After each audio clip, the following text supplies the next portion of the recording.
Hi செல்லக்குட்டீஸ், welcome to our channel. நம்ம இன்றைக்கி பார்க்க போகிற டாபிக் அம்மா தாங்க. அம்மானா யாருக்கு தாங்க பிடிக்காது? இந்த உலகத்திலேயே சக்தி வாய்ந்த 2 வார்த்தைகள் இருக்குன்னா அது அம்மா அப்பா தாங்க. அம்மா அப்படிங்கிறது சின்ன வார்த்தையாக இருந்தாலும் அதுக்குள்ளே 1000 அர்த்தங்களும் 1000 தியாகங்களும் இருக்குங்க. அன்பு, அரவணைப்பு, விட்டு கொடுத்து போதல், சேமிப்பு, தைரியம், துணிச்சல், இப்படி இது எல்லாத்தோட உருவமாக நம்ம அம்மாவை பார்க்குறோம். எனது கருவில் நீ உருவானது முதல் உன்னை பாதுகாப்பாய் பெற்று எடுத்து இந்த பூ உலகில் உன் கால் தடம் பதித்தேன். நீ பசியால் முகம் வாடும்போது உன்னை அள்ளி எடுத்து பாலூட்டும் போது கடித்தும் உதைத்தும் என்னை காயம்பட செய்தாய். எனது வலியோடு உன் முகம் பார்க்கையில் அழகாய் என்னை பார்த்து சிரித்தாய்.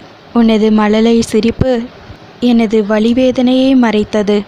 இந்த சிரிப்பானது எனது வாழ்நாளின் கடைசி நொடி வரை உன் முகத்தில் பார்க்க வேண்டும் கண்ணே. இது ஒரு சிம்பிளான கவிதை தாங்க. ஆனால் உண்மையாகவே ஒவ்வொரு தாயும் தன் பிள்ளையை சிரிக்க வைக்கிறதுக்காக எவ்வளோ துன்பங்களையும் எவ்வளோ அவமானங்களையும் எவ்வளோ வலிகளையும் தாண்டி தன் குழந்தைய ஒரு ஆளாக்கி இந்த உலகத்தில் பார்க்கணும். எத்தனை தாய் தந்தையர்கள் தன் பிள்ளைக்காக நல்லது கிட்டதை பார்த்து பார்த்து செஞ்சுக்கிட்டு இருக்காங்க. நம் கண் முன்னாடி நடமாடும் தெய்வங்கள்னு தாய் தந்தையை புகழாத லெஜண்ட்ஸே இருக்க முடியாதுங்க. அப்படி உங்கள் அப்பா அம்மாவை உங்களுக்கு எந்த அளவுக்கு பிடிக்குங்கிறத மறக்காமல் கமெண்ட் பாக்ஸில் கமெண்ட் பண்ணுங்கள். இந்த மாதிரி வீடியோஸ் உங்களுக்கு பிடிக்குங்கிறப்போ மறக்காமல் நம்ம சேனலை சப்ஸ்கிரைப் பண்ணி லைக் பண்ணுங்கள். முடிந்தவரை அவங்கள நல்லபடியாக பார்த்து போங்க. தேங்க்ஸ் ஃபார் வாட்சிங் செல்லக்குட்டி.